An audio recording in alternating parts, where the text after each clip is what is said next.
আজি মই আপোনালোকৰ ওচৰলৈ কঁঠালৰ বৰা তৰকাৰী এটা লৈ আহিছোঁ। যদি ভাল লাগে আপোনালোকে মোক কমেণ্টত জনাব।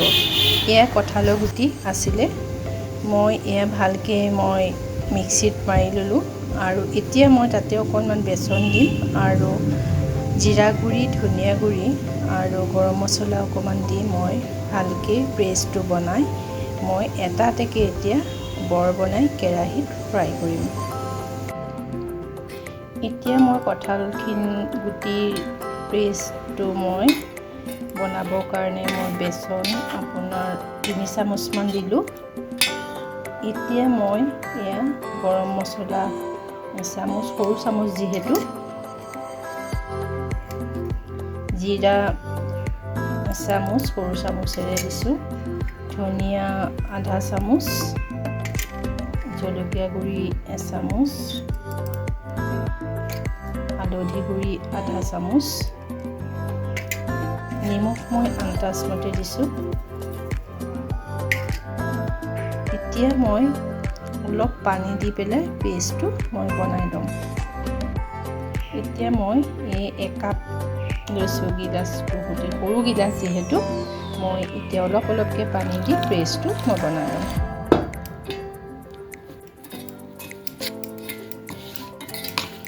বেছি পানী দিব নালাগে যিহেতু পেষ্টটো ঢিলা হ'লে বেয়া হ'ব। এয়া হৈ গ'ল। খুব ঢিলাও হ'ব নালাগে, খুব টানো হ'ব নালাগে, জোখত হ'ব লাগিব বস্তুটো, তেতিয়া বৰটো ধুনীয়া হ'ব। এয়া হৈ গ'ল।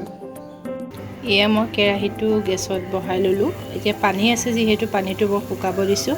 তাৰপিছতে মই অলপ তেল দি মই কাটি থোৱা পিঁয়াজখিনি ভাজি ল'ম।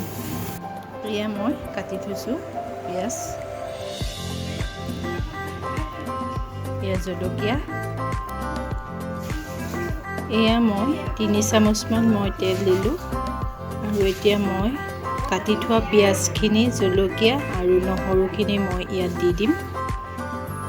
দি মই অলপ সময় ভজাৰ পিছত মই মিক্সিত গ্ৰাইণ্ড কৰি ল'ম।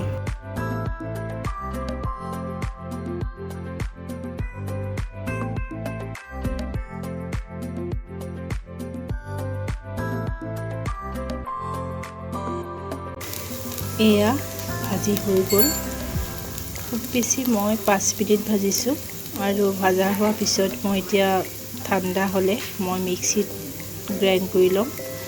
এতিয়া যিহেতু কেৰাহীটো গৰম হৈ থাকিব, মই অলপ তেল দি বৰাকেইটা বনাই ল'ম।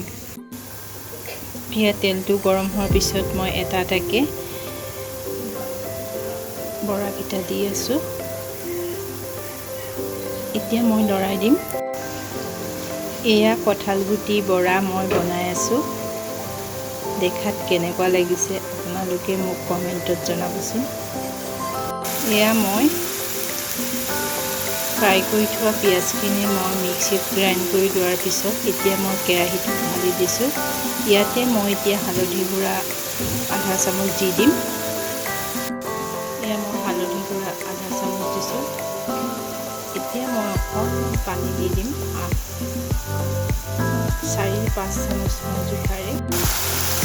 জলকীয়া গুড়ি মই এচামুচ দিছোঁ, কালাৰটো বহুতো আনিবৰ কাৰণে। মই আধা কাপমান পানী দিলোঁ। এতিয়া উতল অহাৰ লগে লগে মই কঁঠালৰ বৰাকেইটা মই বনাই থোৱা দি দিম। এয়া মই বনাই থোৱা কঁঠালৰ বৰাকেইটা ইয়াত দি দিছোঁ। এতিয়া অলপ পানীটো কমি যোৱা হ'লে মই পানীটো যদি কমি যায় তাৰপিছতে মই এটা বাটিত নমাই থ'ম। এয়া হৈ গ'ল। মই এতিয়া এটা বাটিত এয়া সজাই লৈছোঁ। কেনেকুৱা হয় আপোনালোকে মোক জনাব। ধন্যবাদ।